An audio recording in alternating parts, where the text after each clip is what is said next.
Russia কেন ইউক্রেনের Pokrovsk শহর দখলে নিতে চাচ্ছে, কি এমন বিষয় জড়িত রয়েছে এই শহরটিতে?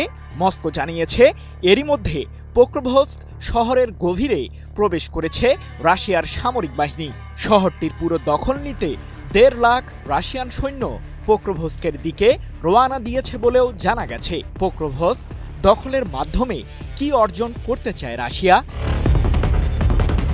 যুক্তরাষ্ট্রসহ পশ্চিমাদের শতচাপের মধ্যেও ইউক্রেনকে নাকানি চুবানি দিতে পিছপা হচ্ছে না রাশিয়া। তাই তো ২০২৪ সালের মাঝামাঝি থেকেই পোক্রোভস্ক দখলের জন্য আপ্রাণ চেষ্টা চালিয়ে যাচ্ছে রাশিয়ার সামরিক বাহিনী। ইউক্রেনের সশস্ত্র বাহিনীর প্রধান ওলেকজান্ডার সিরস্কি জানিয়েছেন, পোক্রোভস্ককে পুরোপুরি দখলে নিতে ১.৫ লাখ সৈন্য পাঠানোর সিদ্ধান্ত নিয়েছেন রাশিয়ার প্রেসিডেন্ট ভ্লাদিমির পুতিন। ১২ নভেম্বর এক প্রতিবেদনে বিষয়টি নিশ্চিত করেছে ব্রিটিশ বার্তা সংস্থা রয়টার্স। প্রশ্ন হলো, এই পোক্রোভস্ক শহরের দিকে আসলে এত নজর কেন রাশিয়ার? পোক্রোভস্ক হল ইউক্রেনের পূর্বাঞ্চলীয় দোনেস্ক অঞ্চলের সড়ক ও রেল সংযোগস্থল, যেখানে যুদ্ধ শুরুর আগে প্রায় ৬০,০০০ মানুষ বসবাস করত। এটি কিছুদিন আগেই ইউক্রেনের সেনাবাহিনীর জন্য একটি গুরুত্বপূর্ণ সরবরাহ কেন্দ্র ছিল। এই শহরের সড়ক ব্যবহার করেই ইউক্রেনের সৈন্যরা যুদ্ধবিধ্বস্ত অন্যান্য সামরিক ইউনিটগুলোতে সরঞ্জাম সরবরাহ করত। ইউক্রেনের একমাত্র কোকিং কয়লা উৎপাদনকারী খনিটির অবস্থান পোক্রোভস্ক থেকে প্রায় ১০ কিলোমিটার পশ্চিমে।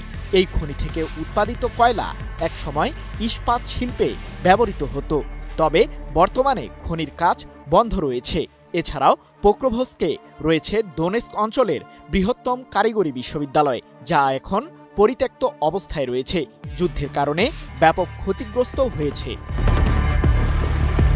এখন প্রশ্ন হলো, পোক্রোভস্ক দখলে রাশিয়ার লাভ কি? রাশিয়া মূলত পুরো দনবাস অঞ্চল দখলে নিতে চায়, যার মধ্যে রয়েছে ইউক্রেনের লুহান্স্ক এবং দোনেস্ক প্রদেশ। যদিও ইউক্রেন এখনও দনবাসের ১০% জায়গা নিয়ন্ত্রণে রেখেছে, আর রাশিয়া পোক্রোভস্ক এবং কোস্টান্টিনিভকা দখল করলে ইউক্রেন নিয়ন্ত্রিত ক্রামাটোর্স্ক এবং স্লোভিয়ানস্কের দিকে অগ্রসর হওয়া মস্কোর জন্য সহজ হয়ে যাবে। বাছাইকৃত কাঁচামাল ও স্বয়ংক্রিয় ইউরোপিয়ান মেশিনে তৈরি হয় all time honeycomb, all time healthy life. এদিকে রাশিয়া পশ্চিমাদের বোঝাতে চায় যে দোনেস্ক অঞ্চলের অবশিষ্ট অংশ পুতিনের সামরিক বাহিনীর কাছে অত্যন্ত গুরুত্বপূর্ণ।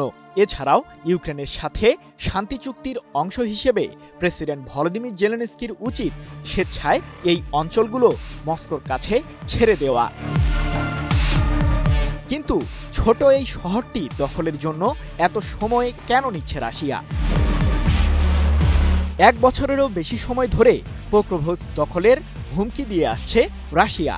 তবে পূর্ণ আক্রমণের পরিবর্তে রাশিয়ার সামরিক বাহিনী মূলত ধীরে ধীরে পোক্রোভস্ককে ঘিরে ফেলার চেষ্টা করছে, কারণ রাশিয়া আর পূর্বের মতো রক্তক্ষয়ী যুদ্ধ চায় না, বরং ইউক্রেনের সামরিক বাহিনীর মাঝে এক ধরনের ভয় ধরাতেই ধীরগতি অনুসরণ করছে মস্কো। এছাড়াও ড্রোন হামলা চালিয়ে ইউক্রেনের সামরিক রসদ সরবরাহ ব্যাহত করারও নকশা আঁকছে রাশিয়ার সৈন্যরা। সৃজন মাহমুদ, নিউজ 24।